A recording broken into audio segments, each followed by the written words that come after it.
Gence Pazarı'ndan herkese merhaba arkadaşlar.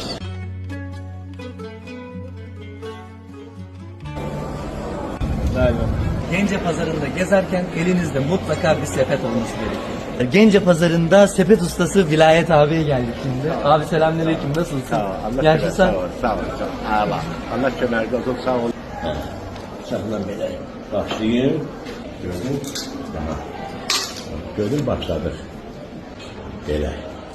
Bıçak bırak yere. Bırak. Gördün indi. Bak esas budur. Bak böyle. Oo. Görsen bak bak bak. Görsen.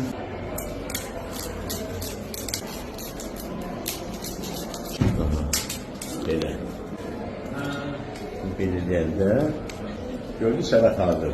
Yani Evet, şu an hazır hali bu değil mi abi? Bəli, bu səbəbimiz hazırdır. Türk qardaşlarımıza həmişə məhəbbətimi, sevgimi bildirirlər.